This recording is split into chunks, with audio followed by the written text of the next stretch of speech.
चले अब रुक करेंगे चुनावी खबरों का। पिछले 15 साल में पहली बार ऐसा हो रहा है जब नीतीश कुमार असहज नजर आ रहे हैं। बिहार के सुशासन बाबू यानी कि नीतीश कुमार की पुरानी छवि पर न सिर्फ विपक्ष बल्कि आम जनता भी सवाल उठा रही है। बिहार 2005 से इस चुनाव तक नीतीश कुमार चाहे बीजेपी के साथ रहे या फिर एनडीए में रहे या फिर आरजेडी और कांग्रेस के साथ महागठबंधन में रहे हों, वो हमेशा बड़े भाई की भूमिका में रहे हैं। लेकिन इस बार माहौल पहले से अलग है। रिपोर्ट देखिए आप।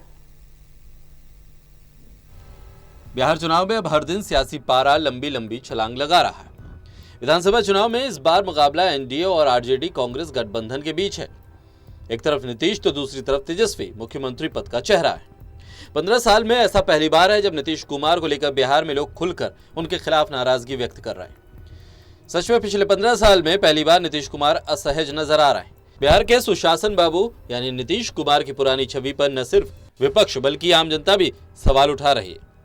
बिहार 2005 से इस चुनाव तक नीतीश कुमार चाहे बीजेपी के साथ एनडीए में रहे हों या आरजेडी और कांग्रेस के साथ महागठबंधन में, वो हमेशा बड़े भाई की भूमिका में रहे। एक समय था जब बीजेपी ने नीतीश कुमार के कंधों पर सवार होकर 2005 और 2010 विधानसभा चुनाव में बड़ी जीत दर्ज की, लेकिन इस चुनाव में स्थिति बिल्कुल विपरीत है और नीतीश कुमार को चुनाव जीतने के लिए बीजेपी के कंधों की जरूरत ज्यादा है।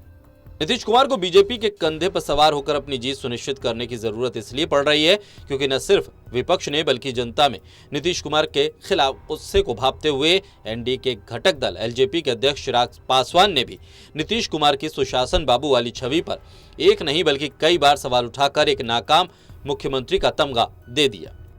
नीतीश कुमार की सुशासन बाबू की छवि 2015 में आरजेडी और कांग्रेस के साथ महागठबंधन सरकार बनते ही धूमिल होना शुरू हो गई थी। इसके बाद 2017 में एक बार फिर आरजेडी से परेशान होकर एनडीए में वापसी के साथ ही उन्होंने बीजेपी के साथ मिलकर सरकार बनाई। लेकिन उसके बाद मुजफ्फरपुर की शेल्टर होम की घटना ने नीतीश कुमार को कटघरे में खड़ा कर दिया। इसके बाद लगातार नीतीश की सुशासन बाबू की छवि धूमिल होती चली गई। जब देश कोरोना की शुरुआती लड़ाई लड़ रहा था, उस समय बिहार में नीतीश कुमार के नेतृत्व में कोविड की जंग कमजोर साबित हो रही थी। टेस्टिंग से लेकर अस्पतालों की व्यवस्था तक ने नीतीश कुमार के प्रति लोगों ने खुलकर नाराजगी जताना शुरू किया। इससे नीतीश विपक्ष के निशाने पर आए। सवाल उठने लगे कि नीतीश सरकार ने समय रहते फैसला नहीं लिया, इसलिए बिहार में कोरोना वायरस के संक्रमण के चलते बिहार की स्वास्थ्य सेवाओं की सच्चाई सामने आई। अभी कोरोना वायरस के संक्रमण से निजात भी नहीं मिली थी कि इसी दौर में तकरीबन 30 लाख मजदूर देश भर से बिहार लौट आए। इसके बाद चुनाव से पहले प्रवासी मजदूर और नौजवानों के लिए बिहार प्रदेश में ही रोजगार एक बड़ा मुद्दा बन गया, जिसे विपक्ष ने हाथों हाथ लिया। महामारी से डरे सहमे नौजवानों में नीट की परीक्षा को लेकर भी नीतीश के खिलाफ नाराजगी देखने को मिली और नीट के पेपर को रद्द करने के बिहार सरकार से सुप्रीम कोर्ट जाने का दबाव बनाया गया। तो चिराग पासवान ने मौका देखकर नीतीश कुमार के खिलाफ माहौल बनाने में कोई कोर कसर नहीं छोड़ी। साथ ही बाढ़ ने भी हर साल की तरह इस बार भी कहर ढाया।